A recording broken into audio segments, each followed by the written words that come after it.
звітів за думкою читачів.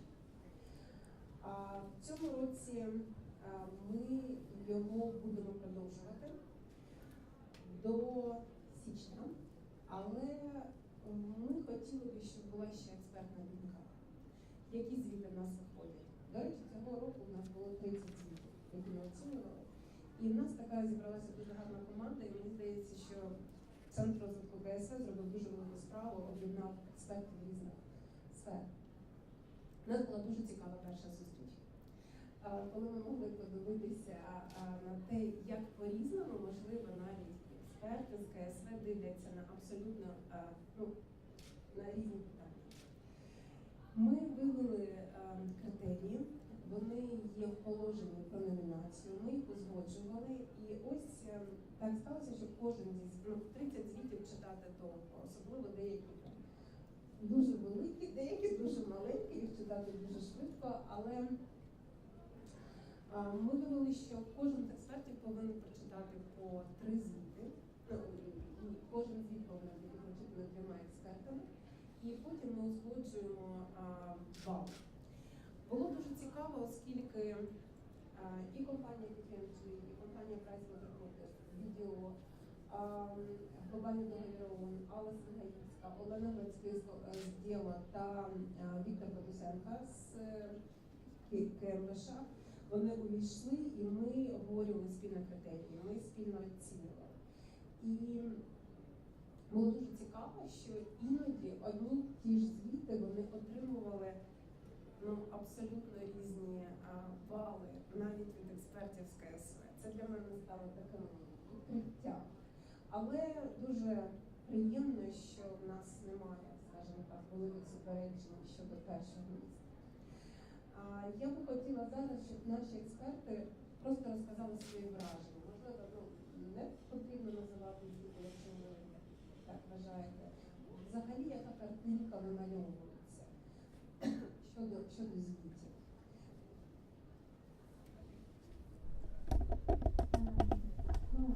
Так, скажімо, дивитися на звіти, а тим більше їх оцінювати, це дещо входить і в мої професійні обов'язки, в тому числі. Так що це, скажімо так, було не досить тим, з чим я займаюся, в принципі, в повсякденній діяльності. Але завжди цікаво подивитися в перспективі і в порівнянні, звичайно. Найбільше, що вражає, якщо говорити про загальні тенденції звітності, це їхня кількість. Ми говоримо про 30 звітів. Все ж таки ми вважаємо, що це не зовсім відповідає тренду, про що говорила Лена сьогодні. Да? Кожен рік в 2 рази більше з'являється в світі нефінансових звітів. На жаль, Україна не показує такий ріст. Це перше, на що ми звернули увагу як експертна панель, скажімо так. Друге, це те, що ми дуже гордимося і дуже хотіли похвалити ті компанії, які дійсно цим займаються. Тобто я не втомлюся це повторювати.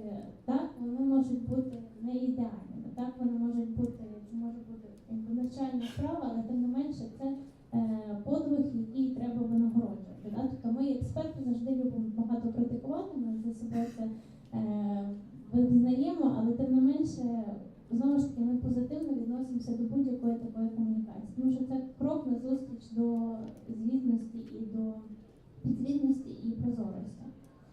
Стосовно якості, почнемо з хорошого. Є компанії, які дійсно дуже прогресували і навіть за небагато років, і вони не завжди визначаються розміром компанії. Тобто, якщо ми раніше бачили, чим більша компанія, тим краще звіт, така була тенденція, то зараз це не завжди відповідає дійсності. Ми бачимо невеличкі компанії, невеличкий буває звіт, але досить чітко, досить систематично. Вони, можливо, навіть і не популярні, скажімо так, гравці на ринку КСВ на публічній арені, але тим не менше систематично роблять свою справу і про це звітують. Це приємно. Звичайно, що ми менше бачили звітів малих середніх компаній, але це взагалі відповідає тенденції КСВ в Україні. Воно значно менш поширене серед такого сегменту бізнесу, тому нічого дивного в цьому в принципі немає. Тобто позитивно, звичайно, що прогрес є, але є, звичайно, такі аспекти, які ми, експерти, зазвичай звертаємо увагу як рекомендація для покращення. Тобто швидше це сприймати не як критику, а майбутнього. Алла вже сьогодні згадувала, дуже багато з них виглядають як рекламні проспекти. Так є. Деколи, коли ти дивишся 80 сторінок звіту, серед яких мінімум 30 – це інформація про компанію, цінності, дуже великі фотографії лідерів, всіх начальників відділу і інше. Якби це не те, що ти очікуєш побачити. Плюс, мені вже, якщо ми говоримо про розмір звіту, ми казала сьогодні Лена про те, що це має бути стисло, ми розуміємо, про все хочете розказати, але правда, 80 сторінок дуже тяжко читати. І я не можу уявити собі такого зацікавленого стейкхолдера, який це прочитає. Просто теоретично це неможливо. Тому загальне побажання – це, звичайно, розмір. Чим стисліше, чим конкретніше, тим корисніше для читача і для кого ви пишете. По-друге, не завжди зрозуміло зі звітів буває, для кого вони пишуться. Тобто, мені здається, це основна проблема звітів в тому, що це для споживача, чи це для інвестора, чи це незрозуміло для кого. Тому що, в принципі, мені здається, неможливо визначити стейкхолдери, група найважливіших стейкхолдерів чи таке інше. Вони всі різні. Тобто інвестор шукає певну інформацію, споживач зовсім іншу, і вони читають по-іншому. Тому, мабуть, важливо побачити, що це, як з експертної точки зору, що це пишеться для певної цільової аудиторії. Якщо вона відповідає стилю і написанню інформації, яка мені подається, це, мабуть, найоптимальніший баланс. Тобто ця реклама, знову ж таки, трошки присутня, і це відноситься також до проблеми збалансованості. Тобто багато хорошої інформації, багато позитивної, і це приємно бачити. Тобто нам цікаво читати і про проекти, як це деколи інтегрується бізнес-процеси, тобто структурована інституціалізація КСВ. Але тим не менше дуже мало таких незручних фактів для компанії. Ми розуміємо, що ми живемо в 2012 році, ми працюємо в Україні, всі дуже активно завжди обговорюють проблему, як важко робити бізнес в цій країні. Тим не менше, коли читаєш звіт, таке враження, що це просто найкраща країна для ведення бізнесу і найкраща стратегія КСВ, і найкращі споживачі, і таке інше. Тобто є трудності, які є ринкові. І, на жаль, цього не видно дуже часто, не видно в звітах. І останнє, це, мабуть, те, що все-таки ми бачимо це швидше як комунікаційний інструмент, ніж дійсно діалог. І якби інструмент це прекрасно, ми цінуємо таку можливість познайомитися з компанією, дізнатися якусь інформацію, але тим не менше хотілося б, щоб це було, скажімо так, інструмент, який заохочував до двосторонньої комунікації. Тому що коли читаєш цей звіт, таке враження, деколи буває, що така маленька рекомендація, деколи навіть не буває контактної інформації, куди направляти зворотній зв'язок. Тобто мені здавалося, що це вже basics. Тобто таке вже, це просто очевидно, те, що це повинно бути у звіті.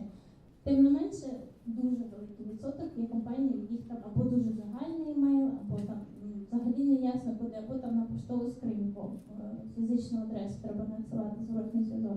Тобто це такі маленькі речі, які ми вважаємо є над чим задуматися, над чим попрацювати, але в загальному, звичайно, приємно, що такі звіти є, і приємно, що, як я вже сказала, не виключно великі компанії займаються звітуванням. Тобто це означає, що ми просуваємося далі, ніж цих 5, 10, 20, 30 гравців, які є у нас сьогодні на ринку.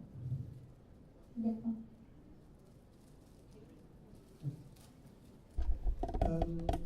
I'd like to start by thanking Marina and the CSR Center for allowing us to come together as a group of judges to actually have a look at the different CSR offerings. And then I want to congratulate all of the companies present here and those absent for your efforts to submit them so that we can have a look at them. I'd like to offer you 3 perspectives, and the background is I returned from London on Sunday after being a judge on the Financial Times UK Sustainability Reporting Progress Awards. And having lived in the United Kingdom for the last 12 years, I think I'll offer a little perspective to you companies who are already here reporting to what I've seen in a more advanced market, to where I think, in my limited experience, where the Ukrainian reporting scene is. And those three areas are stakeholder engagement, they are strategic embedding of CSR principles and sustainability, and the burying of bad news. And let's start with the last one. One of the trends that I saw in London from some of the companies who are reporting was clearly that there was a good balance between positive and negative news, social disputes, environmental pollution, trade disputes, non-payment of suppliers. They were there for everyone to see. When I look at the reports that I have looked at, and I've looked at 11 out of the many we've looked at, I'm missing the balance, I must say. And that's not a critique, it's part of the development. It's your culture, your reporting point of view, but if you want to look towards maybe the leaders, and you want to be there in about 10, 15, 20 years' time, then look at maybe some of those reports to see how do they balance PR, which is important, with real CSR, which is a balance of what you do, or what you've said you've done, or what you don't want to do, and be open and honest and transparent about it. So don't bury bad news, be open about it. That's number one. Number two, and I've had this discussion with many of you, including Victor from Ernst & Young, stakeholder engagement. Now, very potentially new concept to even the more advanced companies, system capital management, ArcelorMittal, although you're doing it very, very well in many global countries. There's no way to get around a much deeper understanding of who your potential stakeholders are. They're not just the owners, the banks, maybe the local communities and your staff. Have a little think about the unintended consequences on stakeholder groups you're not currently servicing. One thing I've seen, coming back from London again, forgive me, they are more advanced, they've had 10, 15 more years than Ukrainian companies. I see they take a long time and ask a lot of questions, or even if they don't get any answers, at least they're covering those bases. So a stakeholder map can be fully assessed. And then, interesting, I haven't seen that in any of the reports, it's ranked by importance. Primary, secondary, tertiary, with full explanation from chief executive, can you believe it, why it's been chosen to do so. And if you've got any questions, email chief executive directly. Oh, hey, but never, unfortunately, I haven't seen that in any of the reports I've seen, but it's the first step. And thirdly, strategic implementation. If we are serious as professionals around professionalizing CSR and making it a potent weapon to win new customers, to gain trust, to have the regulators on our side, to be recognized as a leader, then I would like to see a lot more links between financial performance, social performance, and environmental performance, and how that's linked with the strategy. Where does the company want to be in 10, 15 years' time, not just in a year's time?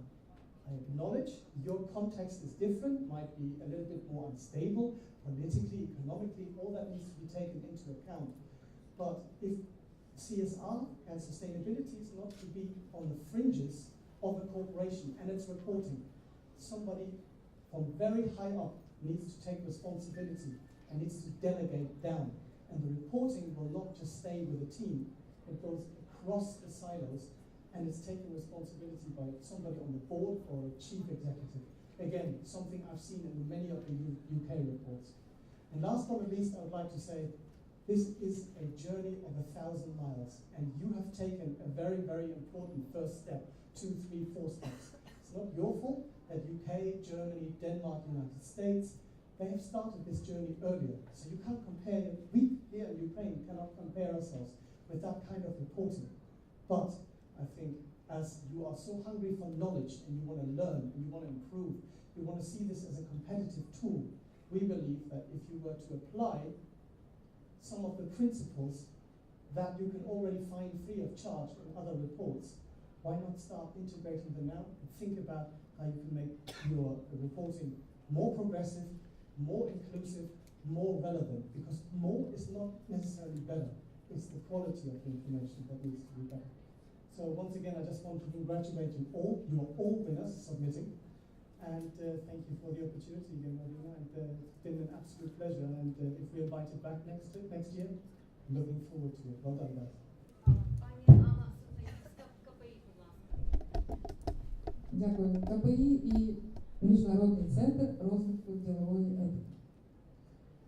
Я думаю, хочу запропонувати, можливо, буде цікаво розглянути або проаналізувати коротко, як нефінансова звітність за 3 роки, вибачте, не розвивалась, а саме в рамках конкурсу того, про який зараз йдеться, що змінилося і як все відбувалося. Якесь моральне право маю про це сказати, тому що всі 41 звіт за 2010, які були подані, ознайомлена або уважно прочитала, краще так сказати. 17 звітів було подано минулий рік.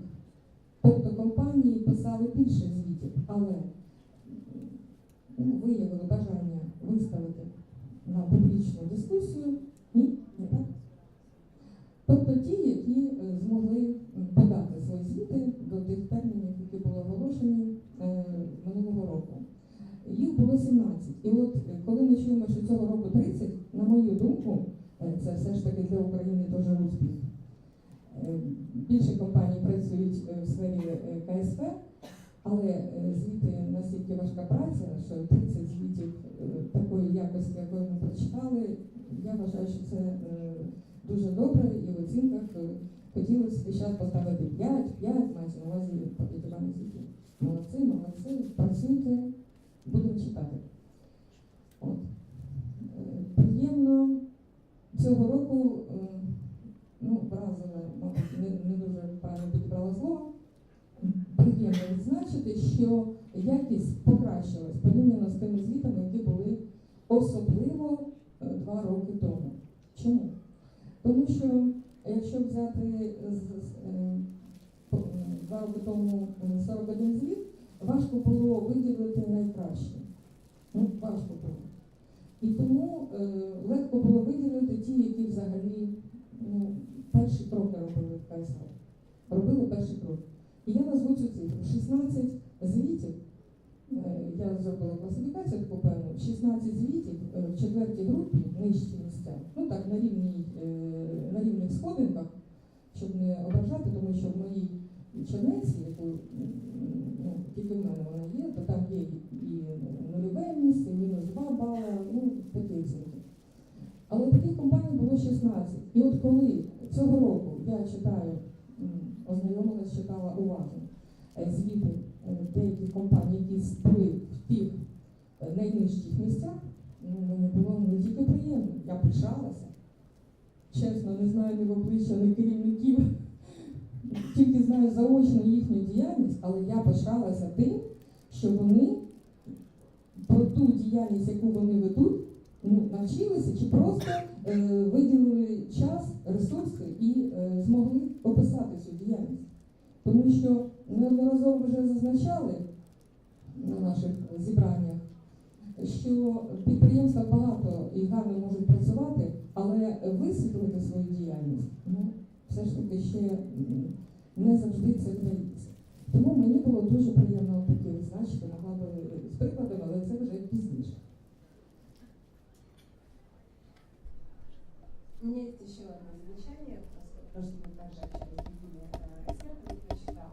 И вы знаете, это замечание, оно относится к фотографиям, которые мы нашли в отчетах. Потому что не во всех отчетах фотографии предприятия, фотографии компании. Ну, а вчера один комментарий одной читательницы, как я пошутила, made my day, да? Значит, мне прислали комментарии по отчетам, где было написано: скажите, а имела ли право компания в статье о донорстве, в главе о донорстве помещать фотографию королевы Иордании, которая сдавала? Вопрос очень серьезный. И вопрос как раз использования фотографий, не относящихся к компании, он играл некоторым отчетом против них. Потому что когда ты же еще воспринимаешь, как и любой эксперт, мы тоже воспринимаем визуально, и когда ты читаешь хороший текст, и ты видишь фотографию, которая взята из фотобанка, она также влияет. Поэтому, наверное, это тоже есть одно из пожеланий и рекомендаций. Что Что будет потом? Ну, сегодня мы наградим лучший отчет. Я думаю, что нам еще стоит продолжить дискуссию по поводу второго, третьего места, поскольку, я говорю, первое место безоговорочно, но второе, третье, четвертое, десятка, есть определенные вещи, которые мы еще обсуждаем. Тем не менее, в январе мы готовы представить отчет по состоянию нефинансовой отчетности в Украине. Центр развития КСО совместно с нашими экспертами, благодаря проекту United, мы начинаем делать ежегодный аналитический отчет по поводу статуса развития нефинансовой отчетности в Украине. Это будет небольшой отчет, но с комментариями экспертов, с оценкой отчетов, и мы надеемся, что как раз по этим отчетам можно будет проследить то, как развивалась КСО отчетность в Украине. И я еще раз хочу вас поблагодарить. Каждый из наших экспертов прочитал по 10, 11, 12 отчетов. Я думаю, прочитает еще больше в процессе нашей дискуссии. Поэтому уже поднялась и планка для лучшего читателя. Читатель уже должен прочитать явно больше, чем наши эксперты. Я хочу поблагодарить. Спасибо огромное, тем более, что эту работу вы сделали в минимальное время. Спасибо большое. Да, конечно, мы не закончили. Вопросы?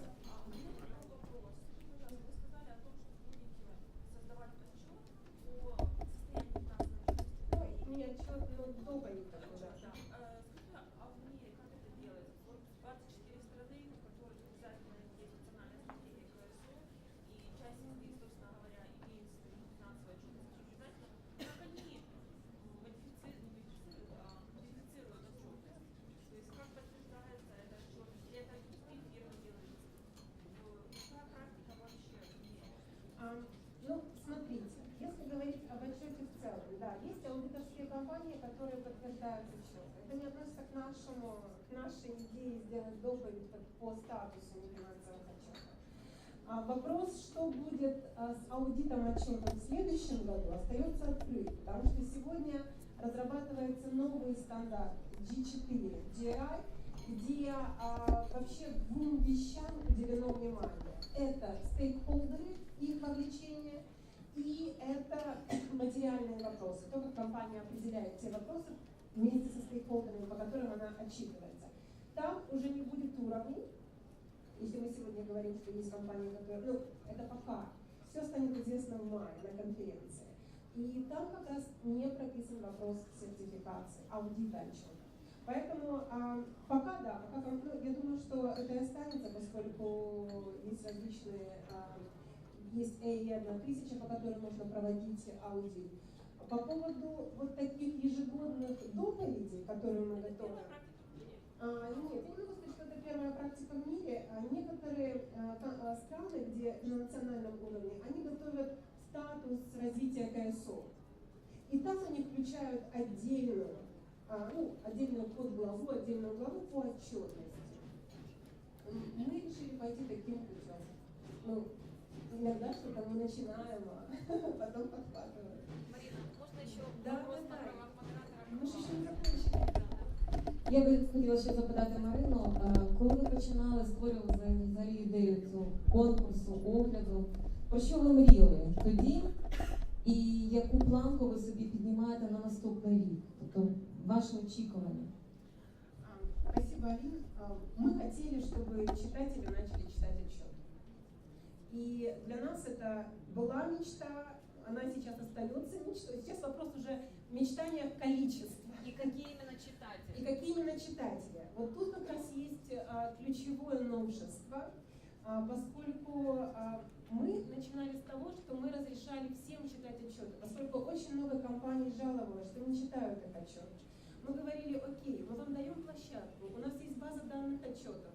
Кстати, в этом году мы столкнулись с еще одной проблемой, с тем, что наш сайт не был готов к размеру отчета. Некоторые отчеты 90 мегабайтов. Послушай, это тоже у меня рекомендация компании, нам точно нужно пересмотреть нашу платформу, да? Но 90 мегабайт, их же нужно скачать, их же нужно открыть, да? давайте уменьшать их размеры. И тогда мы просили компании, вот вам площадка, призывайте ваших сотрудников, призывайте ваших партнеров голосовать за отчеты, давать комментарии. Конкурс на лучшего читателя у нас оставался всегда, и мы и в этом году, возможно, с продлением в следующем, мы готовы давать покетбуки, то есть довольно неплохой приз. Тем более за эти 17... Стимулирование, абсолютно. Мы получили, например, на некоторые отчеты мы получали по 800 комментариев. Я считаю, что на том этапе мы действительно добились того, что отчеты начали читать, и нам сами компании говорили спасибо, что их сотрудники начали читать, они начали их сравнивать с другими. Сейчас мы отходим от этого правила, мы уже говорим, что сотрудники не могут голосовать за отчет своей компании. Ну, понятно, что голосовать они будут за свой отчет. И это тоже обучение сквозь опыт, знаете, потому что мы видели, когда за последний день некоторые отчеты в прошлом году получали максимум. Поэтому в этом году у нас просьба, мы уже меняем, мы уже хотели бы, чтобы больше было стейкхолдеров, читающих отчеты, но не компании. Конечно, сотрудники могут голосовать, но только не за отчет своей компании. Вы знаете, и это как раз практика пришла из международной практики. Есть такой всемирный конкурс отчетов, и там запрещено сотрудникам голосовать. Более того, они публикуют отчет затем, и там есть страны, из которых получили больше всего неправильного голосования. То есть, когда сотрудники голосовали за свой отчет. Вы знаете, в прошлом году там была Украина. Там была страна, в которой... Поэтому это тоже существенно. И вот наша мечта сегодня уже это обратно стейкхолдеры. И здесь мы с Хеннингом мы нашли друг друга, потому что стейкхолдеры для центра тоже является очень важным. И мы хотим, чтобы сегодня больше и внешних стейкхолдеров читало отчети компаній і коментувало. До речі, хочу сказати, що насправді на сайті зараз те, що зробили, досить зручна платформа, можна подивитися, і хочеться побажати, щоб ви ще більше коло залучили зацікавлених компаній. Можливо, треба інакше якось, трошки триваліший процес анонсування, зробити його публічним, і це чудова, до речі, ідея на наступний рік. І також хотіла задати ще запитання Ані Данилюк. Що може допомогти розвиватися, так як казали, подвоюється кількість звітів у світі, що, на вашу думку, може спонукати більше писати звітів, скажімо, не лише заради звітів, а стати більш публічним своїми звітами? От що вам здається, що в Україні може допомогти? Крім таких конкурсів, що ще? Безумовно, що конкурс – це частина тих великих зусиль, які ми з Мариною і інші організації в Україні намагаються промотувати нефінансову звітність. Але, звичайно, що ми розуміємо, що навіть є секторальні об'єднання компаній, то ми розуміємо, що Барселона є теж певні конкуренти чи будь-якої іншої компанії, просто. І ми розуміємо, що якщо компанія спілкується зі своїми бізнес-партнерами, то це вже коло, і при тому досить значне коло бізнес-компаній, на які вона має вплив той чи інший. Тобто це такий так званий peer pressure, коли одна компанія стимулює іншу. Ми вважаємо, що цей компонент в Україні, він дещо недорозвинений поки що. Мені здається, на це досить варто звернути увагу, і ми до цього закликаємо власне компанії. Тобто спілкуйтеся зі своїми ланцюгами постачання, з іншими бізнес-партнерами, для того, щоб ви були не одні, хто звітує. Власне, себе дуже корисно порівнювати з іншими гравцями ринку. Тобто ми вважаємо, що це такий фактор, який ще треба допрацювати. Тому що, на жаль, якщо ми говоримо про стейкхолдерів, споживачі, звичайно, є велика надія, що вони будуть коли-небудь читати ці звіти, але поки що, на жаль, ми не бачимо. І інший аспект – це академічне коло. Тобто зараз ми бачимо, що викладається КСВ більше ніж 30 вузах України. Ми розуміємо, що це студенти, ми розуміємо, що це теж свої мережі і активної молоді, не тільки молоді, тому це теж, скажімо так, друга наша ставка на те, що нефінансова звітність буде зростати в кількості і, відповідно, там де кількість, там і буде якість. Це природний процес. Ми не будемо, звичайно, що буде фідбек, звичайно, буде зворотній зв'язок, і там, де буде їх більше звітів, там з'явиться вже конкуренція, певна, і з'явиться краща якість. І розвиток буде. Звичайно. Дуже дякую. Насправді наш круглий стіл зараз добігає до кінця. Я хочу нагадати, з чого ми почали. Ми почали з того, щоб з'ясувати, скільки у нас присутні з комерційних організацій, з громадських установ, з вищих учбових закладів, які також одночасно є представниками громадських організацій. І я хочу подякувати і сказати, що те, що сьогодні в нас також приєдналися представники медіа, які пишуть про соціальні теми і соціальну відповідальність, це свідчить про те, що тема актуальна. Ще раз хочу подякувати організаторам цього заходу за можливість нам всім зустрітися і кожному з вас спробувати в наступному році нову роль. Якщо ви, наприклад, брали участь і подавали, наприклад, свої роботи на конкурс, спробуйте взяти участь в іншій ролі протягом року, або як, скажімо, активний читач, який дає свої коментарі, або як представник громадської організації, якщо ви були представником академічних кіл. Тобто спробуйте в новому році нову роль, знайдіть однодумців і створіть такий діалог, який буде сталим і буде спонукати вас персонально до розвитку як фахівця і вашу організацію. Дуже дякую за увагу. З вами була Ліна Севастюк і чудовий захід. І ми дякуємо Марину, зараз не бачу. Давайте подякуємо Марині Закрутині і Центру розвитку КСО за успішну, дійсно успішну подію. Дякую, до нових зустрічей. І модераторам. Це дякую.